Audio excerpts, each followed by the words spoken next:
If you have been coffee with me, I'd be happy to welcome you to my tangle of words. Once again, it's a long weekend, courtesy of the Heroes' Day and Defense Forces holiday, which is celebrated on the second Monday and Tuesday in August. Ostensibly, this holiday is to honor Zimbabwe's liberation war heroes.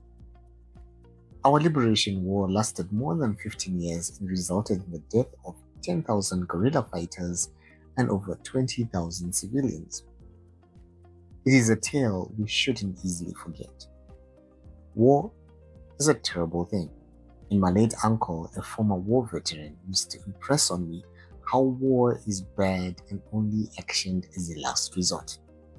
If you have been coffee with me, I'll tell you that it's common to come across such sentiments from people who witnessed the war, but then there's a newer and younger generation which doesn't remember any of the ravages of war, advocating for a radical change in governance.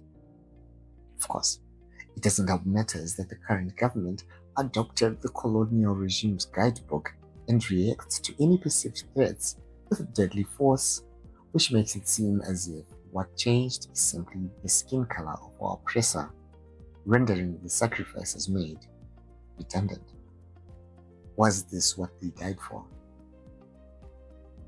While I appreciate and honor our heroes, we need to move past the war of liberation, not saying that we forget our heroes, but be able to honor them without being held hostage to the sacrifices they made.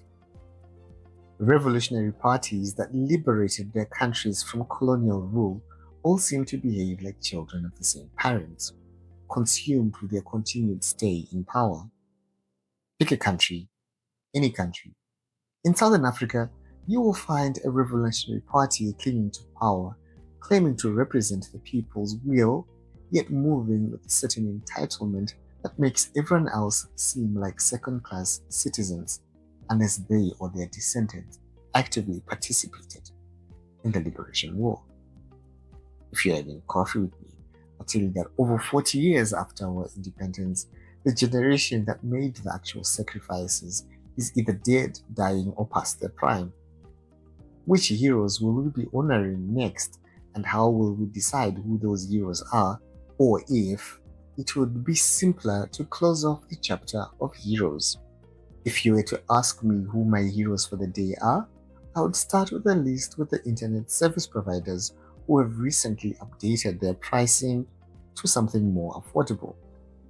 It's hard to ignore the starlink effect, which has instantly made any corner of the country accessible to internet at reasonable prices. While it feels slightly unpatriotic to praise Starlink, and despite concerns of having new internet traffic in the hands of an eccentric billionaire, they cracked a proverbial whip, which has seen Zimbabwe peak at being Starlink's fastest growing market in Africa, accounting for 83% of the country's international internet capacity. Before Starlink, I used to be a consistent subscriber to Tel1 for home broadband. The connection was slow, but it was better than not having internet. For the same price, I suddenly could get unlimited satellite internet at faster speeds. So I did the needful and migrated. Over the past couple of months, I would get calls from Tel1 asking me why I hadn't been renewing my subscription, and the answer would be the same, that I found a cheaper alternative. Now, they're offering a new set of comprehensive packages, easily the lowest I've seen.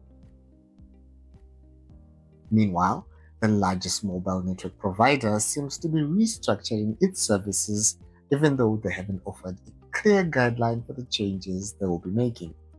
More affordable packages will definitely be on the menu according to their latest press release. Speaking of menu, sometimes competition can be a healthy incentive in how services propagate. The Hungry Lion, a South African fast food restaurant chain specializing in fried chicken, opened a branch in Harare, a direct competition to established fast food outlets, and now there is a pricing war as they try to maintain their market dominance. What's a hero in your neck of the woods?